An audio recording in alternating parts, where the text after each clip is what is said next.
Kasalanan ko'y iyong pawiin, ayon din sa iyong pag-ibig sa akin. Linisin mo sana ang aking karamhan at patawarin mo ang aking kasalanan. Ako'y kaawaan, o mahal kong Diyos, sang-ayon sa iyong kagandahang loob. Mga kasalanan ko'y iyong pawiin, ayon din sa iyong pag-ibig sa akin. Sa ngalan ng Ama at ng Anak at ng Espiritu Santo, Amen. sumainyo ang Panginoon. At sumaiyo rin. Mga kapatid, aminin natin ang ating mga kasalanan upang tayo'y maging marapat gumanap sa banal na pagdiriwang.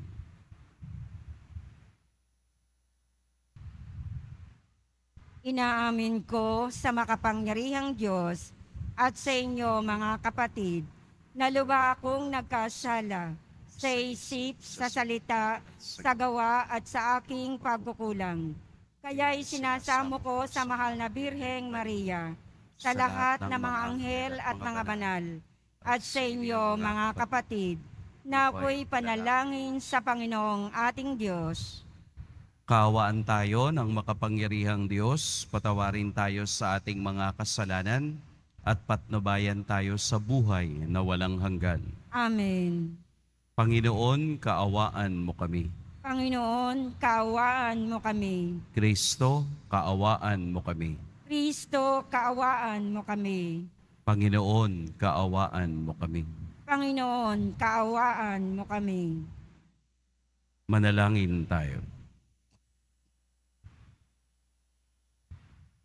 Ama naming makapangyarihan, bagaman lagi mong ginaganap ang pagliligtas sa lahat, subalit ngayoy higit mo itong kinukusang aming ikagalak. Tunghayan mo kaming iyong mga hinirang upang ang iyong pagtulong at paglingap na maaasahan ay siyang magpatatag sa mga kaanib ng iyong sambayanan at sa mga magiging kaanib pa sa pagsapit ng pagkabuhay sa pamamagitan ni Hesukristo kasama ng Espiritu Santo magpa sa walang hanggan. Amen. Magsiupo muna po ang lahat.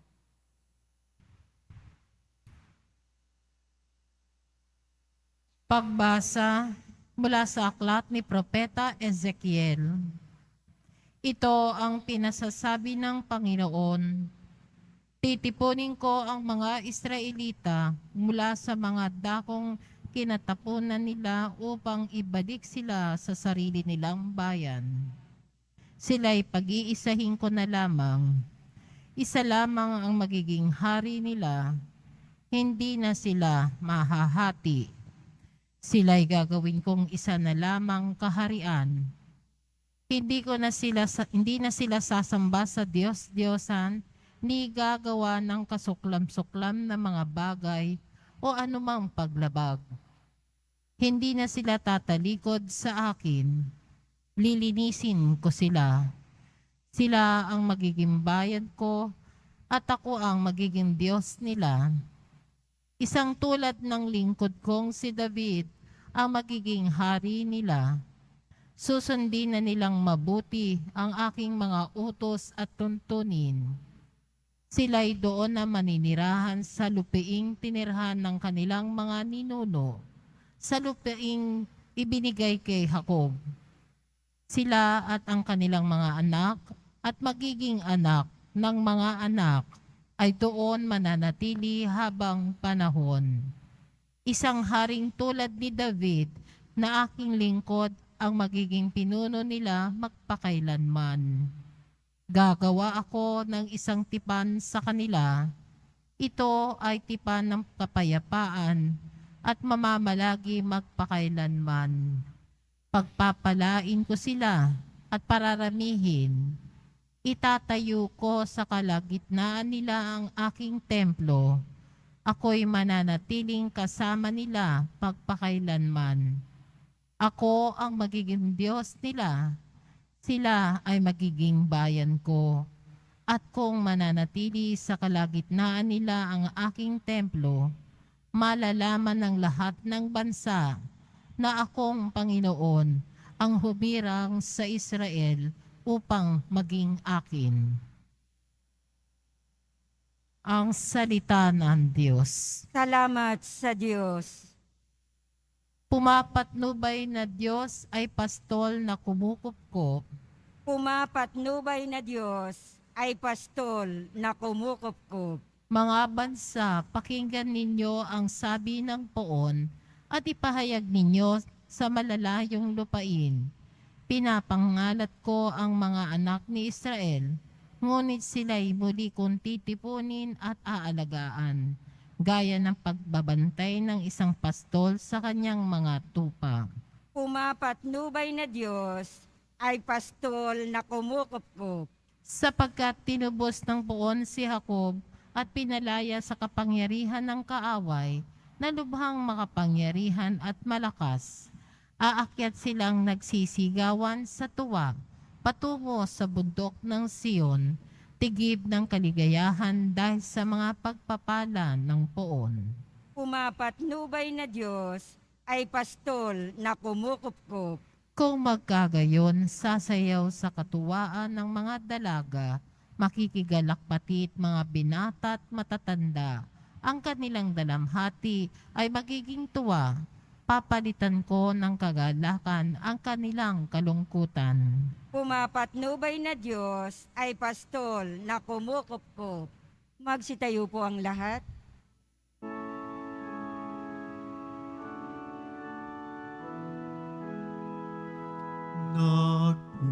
Nagpupuri kami sa'yo, Panginoong Jesucristo. Nagpupuri kami sa'yo, Panginoong Jesucristo. Sinabi ng poong mahal, kasamaan ay layuan, kasalanay pagsisihan. Kayo ay magbagong buhay, magbalik loob na tunay. Nagpupuri kami sa'yo, Panginoong Jesucristo.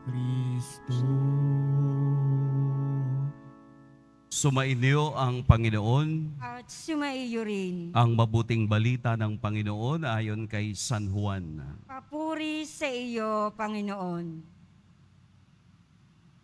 Noong panahong iyon, marami sa mga Hudyong dumalaw kay Maria ang nakakita sa ginawa ni Jesus at nanalig sa kaniya. Ngunit ang ilan sa kanila ay pumunta sa mga Pariseo at ibinalita ang ginawa ni Jesus. Kaya tinipon ng mga punong saserdote at ng mga Pariseo ang mga kagawad ng Sanedrin. Ano ang gagawin natin, wika nila? Gumagawa ng maraming kababalaghan ang taong ito. Kung siya'y pababayaan natin, mananampalataya sa kaniya ang lahat. Paririto ang mga Romano at wawasakin ang templo at ang ating bansa. Ngunit isa sa kanila, si Caipas, ang pinakapunong saserdote noon ay nagsabi ng ganito, ano ba kayo? Hindi ba ninyo naiisip na mas mabuti para sa atin ang isang tao lamang ang mamatay, alang-alang sa bayan, sa halip na mapahamak ang buong bansa. Sinabi niya ito hindi sa ganang kaniyang sarili lamang. Bilang pinakapunong saserdote ng panahong iyon, hinulaan niyang mamamatay si Jesus dahil sa bansa. At hindi dahil sa bansang iyon lamang, kundi upang tipunin ang nagkawatak-watak na mga anak ng Diyos. Mula noon, binalangkas na nila kung paano ipapapatay si Jesus, kaya't hindi na siya hayagang naglakad sa Judea. Sa halip, siya'y nagpunta sa Ephraim, isang bayang malapit sa ilang, at doon siya nanirahang kasama ng kaniyang mga alagad. Nalalapit na ang pista ng Paskwa.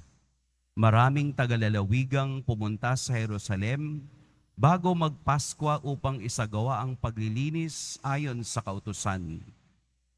Hindi nila nakita si Jesus sa templo, kaya't nagtanungan sila. Ano sa akala ninyo?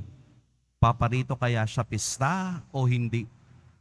Ipinag-utos ng mga punong saserdote at mga Pariseo na ituro ng sinumang nakakaalam kung nasaan si Jesus upang siya'y maipadakip nila. Mga kapatid, ang mabuting balita ng Panginoon. Pinupuri ka namin, Panginoong Heso Kristo. Magsiupo ang lahat. Magandang umaga po sa lahat. Meron po tayong tinatawag na liturgical life o buhay liturhikal. Ano po yung ibig sabihin noon? Kung isa kang Kristiyanong Katoliko, ang liturgical life o buhay liturhikal ay ang pagsama sa pakikinig at pagbasa ng mabuting balita. Yun bang bahagi na ng buhay mo sa araw-araw ang magbasa ng Biblia? Kalakip ng iyong paglalakbay sa araw-araw, kabahagi ito na kada araw ay bubuksan mo ang Biblia at babasahin ang mabuting balitang nakasaad sa araw na iyon. Bakit ko po sinasabi? Para maunawaan natin ang takbo ng Ebanghelyo, maunawaan mo kung bakit nakarito na, kung bakit naririto ng eksena ang Ebanghelyo. Hindi ito yung buhay na magsimba ka ngayon, Pasko. Kaya ngayon kapag nagsimba ka ng Pasko, hindi mo naunawaan kung ano yung Ebanghelyo. Magsimba ka ngayon, birthday mo. O magsimba ka ngayon, anniversary mo. Hindi ganon ang buhay liturhikal.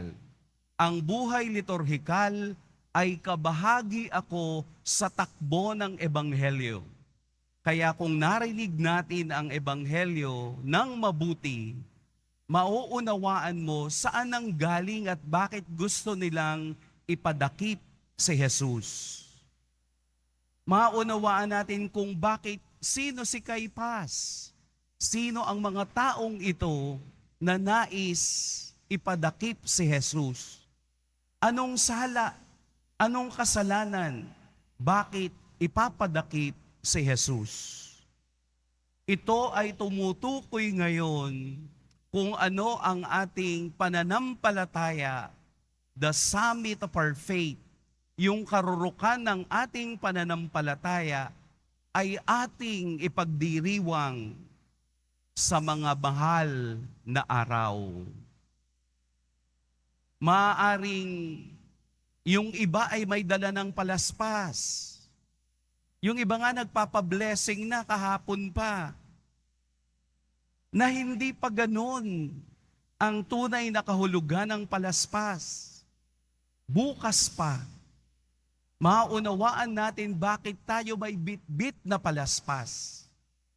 So kung ang buhay natin ay nakatuon sa buhay liturhikal, kasama natin si Jesus sa mga susunod na araw, sa kaniyang paghihirap, sa kaniyang pagkamatay, at sa kaniyang pagkabuhay. Kaya po yung 3 araw na pinakamahalaga ay dapat tayo'y nasa simbahan at nakikinig ng salita ng Diyos. Ang Huwebes Santo, Biyernes Santo, at Sabado de Gloria. Ito po ang 3 araw ng karurukan ng ating pananampalataya. Mauunawaan lamang natin ang pananampalatayang nakaugnay tayo sa Diyos kung tayo ay lumalalim, kung tayo ay sumisisid sa kaniyang mga salita. At para din hindi tayo mawala sa pag-unawa ng mabuting balita. Katulad po ngayon, nabanggit na dumalaw kay Maria. Yung Mariang alam natin, si Mama Mary. Pero dito, hindi yung Mariang si Mama Mary na ina ni Jesus. Kung hindi si Maria na kapatid ni Marta at ni Lazaro, kung saan si Jesus ay pumunta doon upang magpahinga dahil sila ay kaniyang mga kaibigan. May 2 grupo po sa Ebanghelyo na ating napakinggan. Ang grupo na naniwala kay Jesus at ang grupong hindi naniniwala kay Jesus. Makikita din natin sa Ebanghelyo na kapag ang taong magkakaaway at may gusto silang ibagsak, sila ay nagkakampihan. Ang Pariseo at Eskriba ay 2 grupong magkaiba ng paniniwala pero parehong gumagalaw sa templo. Dahil sila ay galit kay Jesus, sila ay nagkampihan upang ibagsak ang isang taong hindi nila kauri. Ngayon, upang ito ay magkaroon ng katuparan na papatay si Jesus, sila ay naging Sanhedrin, mga puno ng bayan, mga eskriba, Pariseo na nagsama-sama upang planuhin kung papaanong dadakpin at papatayin ang taong ito. Bakit?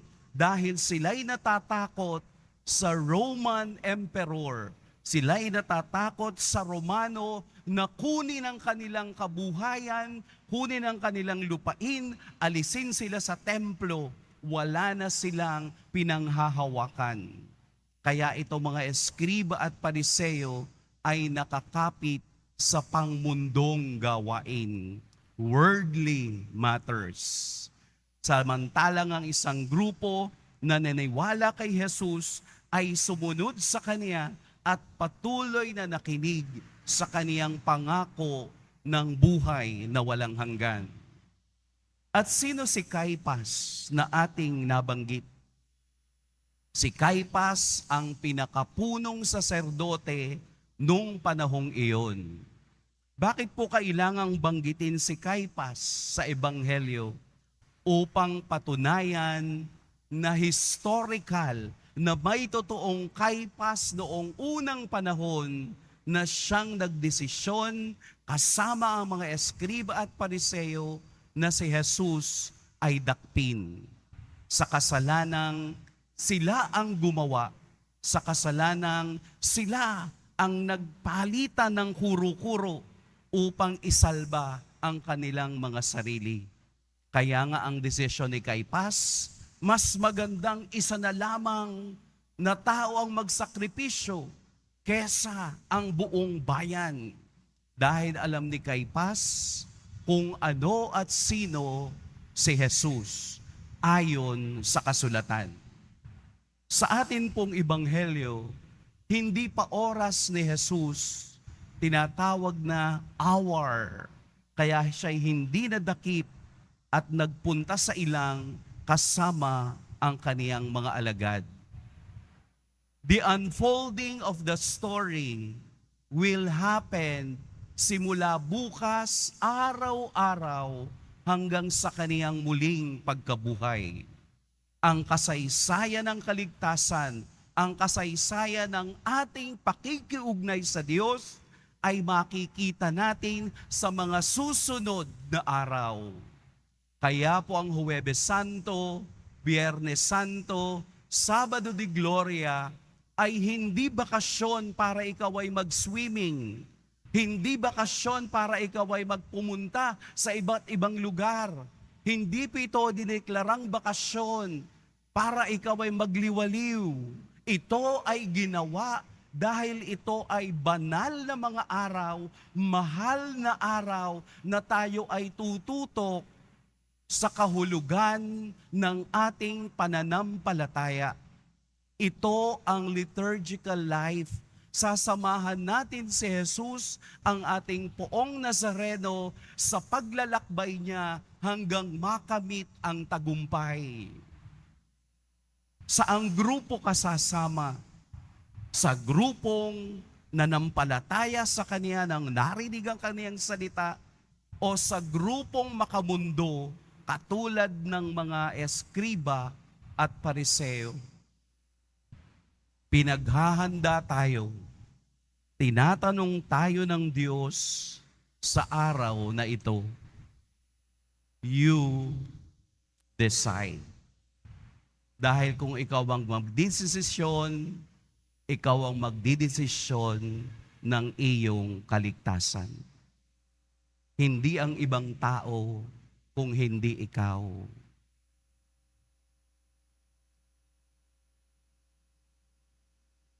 Masakit po dahil minsan kailangan nating marinig ang totoo upang tayo ay magising. Ngayon din pong mahal na araw, tayo po ay mangumpisal para kasama ng ating kasalanan, mahugasan ng dugo ng ating mahal na Poong Jesus Nazareno sa krus, ang mga kasalanang hindi pa natin kayang sabihin sa Diyos. Kaya may Holy Week upang ibalik tayo ng Diyos sa Kaniyang awa at sa Kaniyang pag-ibig. Dito po sa ating dambana ay nag-uumpisa ang kumpisal ng 6:00 ng umaga hanggang 6:00 ng gabi. Kung hindi po kayo handa ng 6:00 ng gabi, kahit po madaling araw, tawagin niyo po ako at ako'y makikinig at ipagdarasal natin sa Diyos na tayo'y bigyan niya ng awa at bigyan niya ng pagpapatawad upang sa pagkabuhay, ako rin ay magiging bagong tao at mabubuhay bilang anak ng Diyos. Hayaan po natin na ang salita ng Diyos ang siyang humulma sa ating kinabukasan. Ang salita ng Diyos ang siyang maggabay sa ating liturgical life para alam natin ang takbo ng buhay, pagkatao at pagkadiyos ng ating Poong Jesus Nazareno. Bukas po ang ating dambana. Pagpalain tayo ng Poong may kapal. Magsitayo po ang lahat.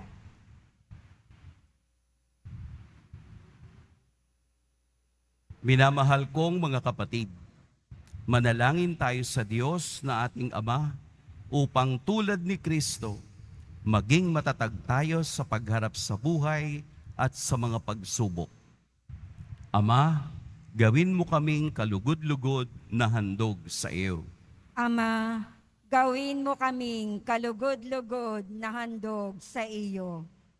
Ang mga hindi Kristiyano naway makakilala kay Jesus na namatay para sa lahat. Manalangin tayo. Ama, gawin mo kaming kalugod-lugod na handog sa iyo. Ang mga Kristiyanong napahiwalay naway mag-ukol ng higit na pagtatalaga ng sarili sa ekumenismo. Manalangin tayo. Ama, gawin mo kaming kalugod-lugod na handog sa iyo. ang mga may kapangyarihan naway mag-alay ng sarili sa pagtataguyod ng katotohanan at katarungan. Manalangin tayo. Ama, gawin mo kaming kalugod-lugod na handog sa iyo. Ang lahat ng Katoliko naway makadama na sila ay may natatanging kaugnayan sa isa't isa dahil sa iisang pananampalataya. Manalangin tayo. Ama, gawin mo kaming kalugod-lugod na handog sa iyo. Dalhin natin sa Diyos ang lahat ng ating mga personal na intensyon. Ang intensyon para sa ating pamilya, para sa kanilang kapakanan, ang intensyon para sa ating trabaho, sa ating mga pangarap at bithiin sa buhay, at ang lahat ng mga kaluluwa sa purgatorio. Manalangin tayo. Ama, gawin mo kaming kalugod-lugod na handog sa iyo. Ama naming Diyos, sa iyong pagkakatipon sa mga mananampalataya, sila ay pinagbuklod mo sa isang katawan ni Kristo. Hinihiling namin ito sa pamamagitan ni Kristo na aming Panginoon. Amen. Magsipo muna ang lahat.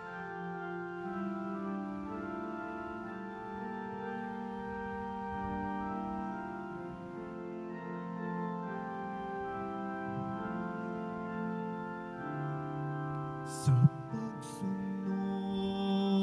sa utos mo, nalulugod akong labis. Di masukat ang galak ko, pagkat aking iniibig.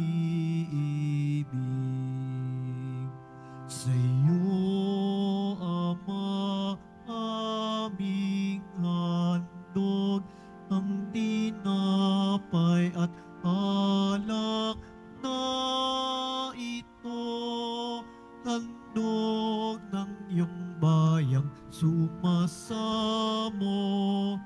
humihingi ng patawad mo. Magsitayo po ang lahat.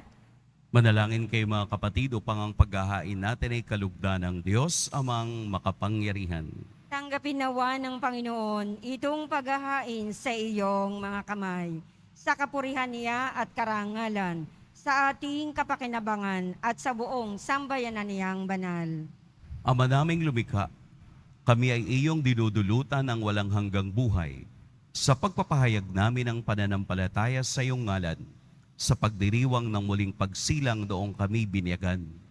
Tanggapin mo ang aming mga alay at panalangin upang ang mga umaasang magiging kaanib ng sambayanan ay huwag masiphayo sa kanilang inaasam, at ang mga umaasang patatawarin sa kasalanan ay tumanggap sa kanilang nilulunggating makamtan. Sa pamamagitan ni Hesukristo, kasama ng Espiritu Santo, magpa sa walang hanggan. Amen. Sumainyo ang Panginoon. At sumaiyo rin. Itaas sa Diyos ang inyong puso at diwa. Itinaas na namin sa Panginoon. Pasalamatan natin ang Panginoong ating Diyos. Marapat na siya ay pasalamatan. Ama naming makapangyarihan, tunay ngang marapat na ikaw ay aming pasalamatan sa pamamagitan ni Hesukristo na aming Panginoon. Sa pagpapakasakit ng giniw mong anak, ang sangkatauhay minarapat mong magpahayag ng iyong dakilang pag-ibig sa lahat, na pawang nais mong tubusin ng Mesiyas. Sa harap ng iyong kadakilaan, kapos ang dila naming magsaysay sa pag-ibig na makapangyarihang sa krus ay itinanghal. Sa krus ipinasyang patawarin ng mga tao, sa krus nagtagumpay ang ipinakong Kristo. Kaya kaisa ng mga anghel na nagsisiawit ng papuri sa iyo, nang walang humpay sa kalangitan, kami nagbubunyi sa iyong kadakilaan. Santo, Santo, Santo, Panginoong Diyos ng mga hukbo, napupuno ang langit at lupa ng kadakilaan mo. O sana sa kaitaasan, pinagpala ang naparirito sa ngalan ng Panginoon. O sana sa kaitaasan, magsilod po ang lahat. Ama naming banal, ikaw ang bukal ng tanang kabanalan. Kaya't sa pamamagitan ng iyong Espiritu, gawin mong banal ang kaloob na ito upang para sa amin maging katawan at dugo ng aming Panginoong Heso Kristo. Bago niya pinagtiis ang kusang loob na maging handog, hinawakan niya ang tinapay, pinasalamatan kaniya, pinaghati-hati niya iyon, iniabot sa kaniyang mga alagad at sinabi, "Tanggapin ninyong lahat ito at kanin, ito ang aking katawan na ihahandog para sa inyo."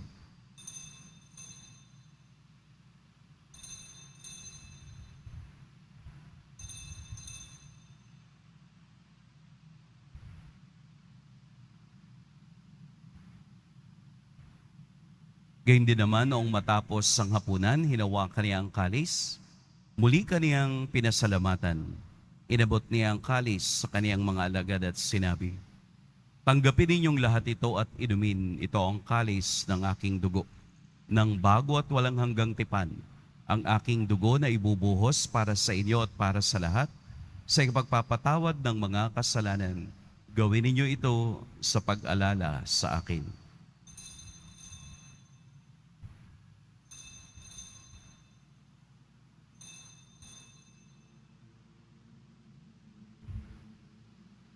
Magsitayo po ang lahat. Ipagbunyi natin ang misteryo ng pananampalataya. Si Kristo ay namatay. Si Kristo ay nabuhay. Si Kristo ay babalik sa wakas ng panahon. Ama, ginagawa namin ngayon ang pag-alala sa pagkamatay at muling pagkabuhay ng iyong anak. Kaya't iniaalay namin sa iyo ang tinapay na nagbibigay buhay at ang kalis na nagkakaloob ng kaligtasan. Kami nagpapasalamat dahil kami iyong minarapat na tumayo sa harap mo para maglingkod sa iyo. Isinasamo namin kaming magsasalo-salo sa katawan at dugo ni Kristo ay mabuklod sa pagkakaisa sa pamamagitan ng Espiritu Santo. Ama, lingapin mo ang iyong simbahang laganap sa buong daigdig. Puspusin mo kami sa pag-ibig kay San Francisco na aming Papa at ni Jose na aming Obispo at ng Tanang Kaparian. Alalahanin mo rin ang mga kapatid naming nahimlay nang may pag-asang sila'y muling mabubuhay, gayon din ang lahat ng mga pumanaw.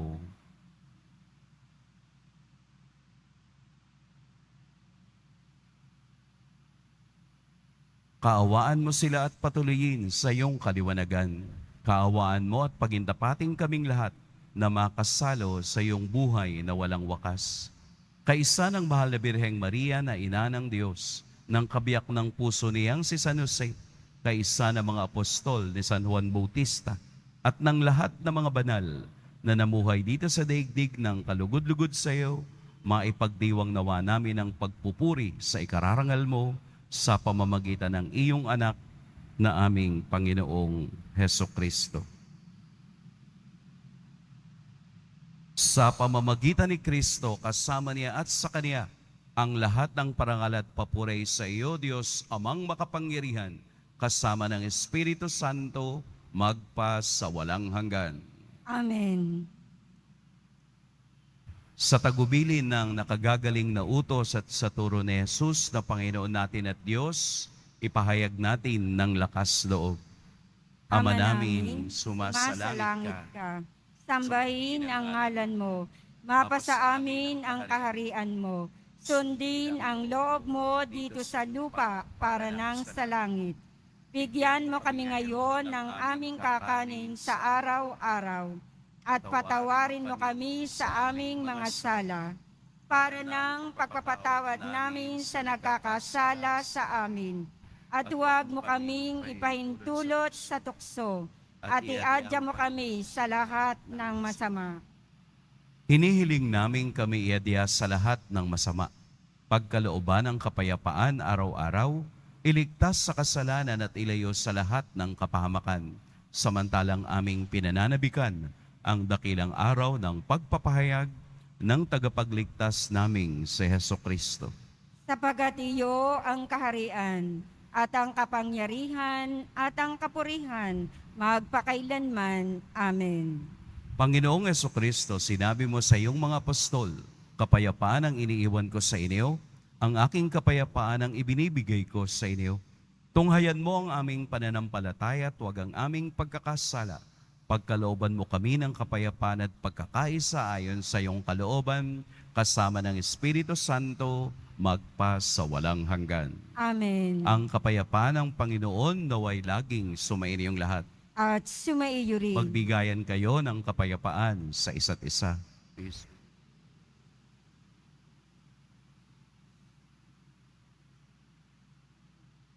Kordero ng Diyos na nag-aalis ng mga kasalanan ng sanlibutan, maawa ka sa amin. Kordero ng Diyos na nag-aalis ng mga kasalanan ng sanlibutan, maawa ka sa amin. Kordero ng Diyos na nag-aalis ng mga kasalanan ng sanlibutan, ipagkaloob mo sa amin ang kapayapaan. Magsulod po ang lahat. Narito si Jesus ang ating buhay at ang ating kaligtasan. Ito ang kordero ng Diyos. Ito ang nag-aalis sa mga kasalanan ng sanlibutan. Mapapalad ang inaanyayahan sa kaniyang piging. Panginoon, hindi ako karapat-dapat na magpatuloy sa iyo. Ngunit sa isang salita mo lamang ay gagaling na ako.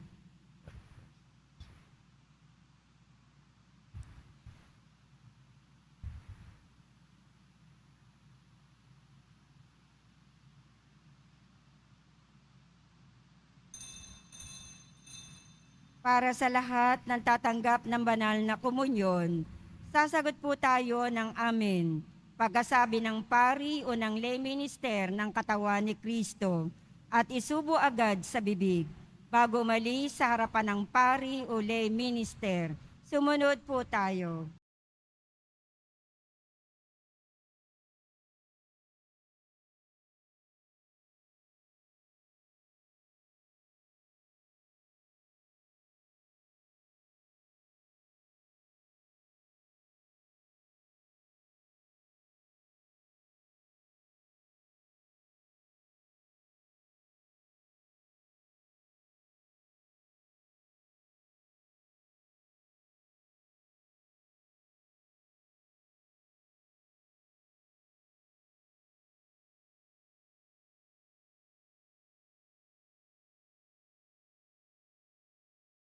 Manalangin tayo. Ama naming mapagmahal, kaming iyong pinapagsalo sa katawat dugo ng anak mo ay maging hindi nawa naiiba sa kaniya. Sa pagtataglay ng buhay mong sa amin ay kaniyang pamana. Kasama ng Espiritu Santo, magpa sa walang hanggan. Amen. Sumainyo ang Panginoon. At sumaiyo rin. Yumuko kayo para sa pagbabasbas. Mahal na poong Jesus Nazareno, inihayag mo sa pamamagitan ng krus ang walang maliw na pag-ibig ng Diyos sa sangkatauhan. Pakinggan mo po ang kahilingan ng iyong angkan na nagsusumamo sa iyo. Makamtanawa nila ang iyong katugunan at tanggapin ang kasagutan na may utang na loob na tinatanaw. Basbasan din po ninyo ang mga daladala nilang mga imahen at dasalan. Sa pamamagitan ng bendisyon na ito, naway maalala nila ang mga pangako nila noon sa binyag, na ikaw ang kanilang iibigin at paglilingkuran bilang Panginoon, magpa sa walang hanggan. Amen. At pagpalain kayo ng makapangyarihan at mapagmahal na Diyos, ang Ama at Anak at Espiritu Santo.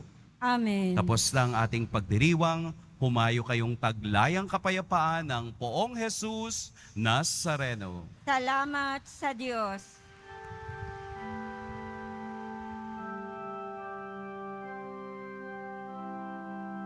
Nuestro Padre Jesús Nazareno, sinasamba ka namin. Pinipinto ka namin. Aral mo ang aming buhay at kaligtasan. Nuestro Padre Jesús Nazareno, iligtas mo mo kami sa kasalanan. Ang krus mong kinamatayan ay sagisag ng aming kaligtasan. Nuestro Padre Jesus Nazareno, dinarangal ka namin. Nuestro Padre Jesus Nazareno, nilulwalhati ka namin. Nuestro Padre Jesus Nazareno, dinarangal ka namin. Nuestro Padre Jesus Nazareno, nilulwalhati ka namin.